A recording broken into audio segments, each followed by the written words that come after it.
Hi guys, இந்த வீட்டில் எதை பற்றி பேச போனால் தமிழ் தலைவாஸ் தொடர்ச்சியாக 5 தோல்வி. இங்கிருந்து நம்மளால் பிளே ஆஃப் போக முடியுமா? ஆனால் கண்டிப்பாக முடியும். அதுக்காக தவறுகள் என்ன செஞ்சிட்ருக்காங்க தமிழ் தலைவாஸ், என்ன பிரச்சனை தமிழ் தலைவாஸில், ஸ்டார்டிங் 7ல் என்ன மாற்றம் செய்யணும்னு சொல்லி இந்த வீடியோவில் பார்க்க போகிறோம்.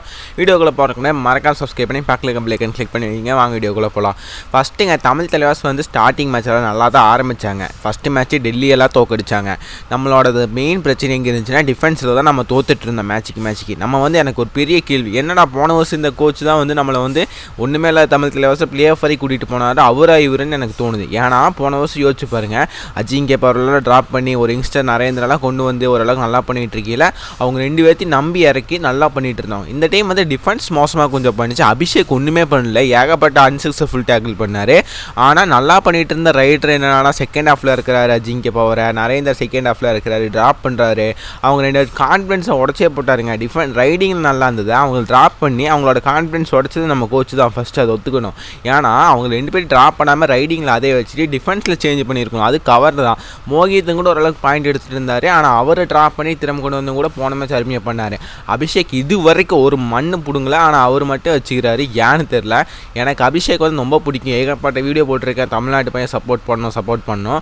பட் என்ன பண்ணியிருக்காரு இந்த சீசனு, ஏகப்பட்ட அன்சக்ஸஸ்ஃபுல் டேக்கில் அவர் ஒரு ட்ராப் பண்ணி கொண்டு வாங்களே. ஒருத்தர் மோகித்தை ட்ராப் பண்ணி கொண்டு வந்து போன மேட்ச் வந்து சூப்பராக டேஷ் சூப்பராக பண்ணார். ஐயோ, இவர் வந்து ரைட் கவரில் அபிஷேக் ஏன் இருக்காருன்னு எனக்கே தெரில. அது போல் வேறு யங்ஸ்டர்னாச்சு இறக்குங்க. அதே மாதிரி லீடர்ஷிப் குவாலிட்டி சாகர்கிட்ட இல்லை. ஆனால் லாஸ்ட் மேட்ச் ஒரு ஈரான் டிஃபெண்டர் ரைட் கார்னர் வந்தாருங்க.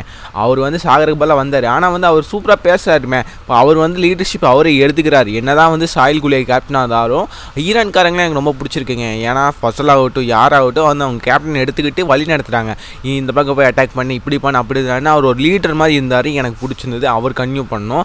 இங்கேருந்து பிளே ஆஃப் பண்ண ஒன்றும் இல்லை. அடுத்த 3 மேட்ச் நம்ம ஜெயிச்சிட்டோம். ஈஸியாக நம்ம பிளே ஆஃப் டாப் 6 வந்துடலாம். அங்கேருந்து ஒரு வெற்றி பயணம் இருந்தால் போதும். ஆனால் 12 மேட்ச்சுக்கு மேலே இருக்குது நம்ம தமிழ் தலைவாசுக்கு.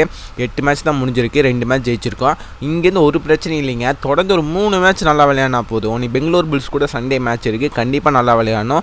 நம்ம கோச் ஒரு பிளான் பண்ணும். ஒரு ஸ்டார்டிங் 7 ஃபிக்ஸ்டுங்க. நரேந்திர அஜிங்கே பவர் தான் மெயின் ரைடர்ஸ். 2 பேர் ஃபிக்ஸ்டு. இன்னும் 2 பேர் லெஃப்ட் ரைடர், ஒரு ரைட் ரைடரு ஒன்று வேணும். ஜித்தின் இருக்கார், நித்தின் இருக்கார். இவங்க எல்லாமே ஒவ்வொரு மேட்ச் ட்ரை பண்ணாங்க, நல்லா பண்ணாங்க. சதீஷ் போன மேட்ச் கொண்டு வந்தோடனே ட்ராப் பண்ணாங்க. யாராவது ஒரு ரைட் ரைடர், சதீஷ் ஒரு ரைட் ரைடர் தான். இது மாதிரி மாசான முத்து ஒரு ரைட் ரைடர் தான். இது மாதிரி இத்தனை ரைட் ரைடில் இருக்கல. தேர்ட் ரைடராக ஒருத்தர் ஏன் ஹிமான்சு சிங் ஓரளவுக்கு நல்லா பண்ணிட்டுருக்காரு. ஒவ்வொரு மேட்ச்சும் ஒவ்வொரு ரைடர் இருக்கனா கடுப்பு தான் ஆகுது. நம்ம கோச் என்ன பண்ணணும், ஒரு ரைடர் நம்பிக்கை வச்சு தேர்ட் ரைடர் நீ தானே போய் எல்லா மேட்ச் ஆடுவேன்னு சொல்லி கான்ஃபிடன்ஸ் கொடுத்து இறக்கணும். ஒரு மேட்ச்சை ஒரு சூப்பர் 10 எடுத்தாலும் அடுத்த மேட்ச் வந்து ஹிமான்சு வந்து நல்லா பண்ணார். லெஃப்ட் ரைடர் தான் அவர் நல்லா பண்ணால் கூட ஹிமான்சு நர்வால் அவர் ட்ராப் பண்ணிட்டார் 2 மேட்ச்சில். அவர் ஒரு அப்படியே நம்பிக்கை வச்சு இறக்கணும் எல்லா மேட்சும். இல்லை வந்து ரைட் ரைடர் தேவைன்னா ஒரு ரைட் ரைடர் நம்பிக்கை வச்சு இறக்கணும். இதெல்லாம் நம்ம தமிழ் தலைவர் கோச் தப்பு பண்ணியிருக்காரு. பட் இங்கேருந்து போன மேட்ச் நல்லா தான் விளையாடினாங்க. சின்ன சின்ன கேல்குலேஷன் மிஸ்டேக் இருக்குது. கேப்டன்ஷிப் அதே மாதிரி சாகர் உள்ளே வந்தாலும் அந்த ஈரான் டிஃபெண்டர் ஆகணும். ஏன்னா அவர் கேப்டன்ஷிப் எடுத்து பண்ணுறாரு. ஒரு லீடர் நம்மளுக்கு கிடச்சிருக்காரு. ஏன்னா அவர் வேணால் ஒரு கவரில் அபிஷேக் பொசிஷனில் வேணால் அந்த ஈரான் டிஃபெண்டர் கவர்லையும் கூட ஆட வைக்கலாம். ஈரான்காரர் இங்கே வேணால் ஆடுவாங்க. கவரில் அவர் ஆட வச்சுக்கிட்டு கார்னரையும் கூட சாகர் வச்சுக்கலாம். அவருக்கு லீடர்ஷிப் இருக்கங்காடி கொஞ்சம் நல்லா இருக்குது. ஒரு பாசிட்டிவாக விளையாடணும். போன மேட்ச் விளையாடின மாதிரி பாயிண்ட் போனாலும் பரவாயில்லைன்னு டேக்கிள் பண்ண ஆன் த ஸ்பாட் வந்து அடிக்கணுங்க கவர் டிஃபெண்டர். அது மட்டும் தான் மிஸ்டேக்காக இருக்குது. அது மட்டும் சரி செய்யணும். கண்டிப்பாக போகலான்னு எனக்கு நம்பிக்கை இருக்குது. இதுக்கப்புறம் இதெல்லாம் தப்பு சரி செய்யணும். உங்களோட கருத்தை எனக்கு கமெண்ட் பண்ணுங்கள். இந்த வீடியோ பிடிச்சா லைக் பண்ணுங்கள், ஷேர் பண்ணுங்கள், மறக்காமல் சப்ஸ்கிரைப் பண்ணுங்கள்.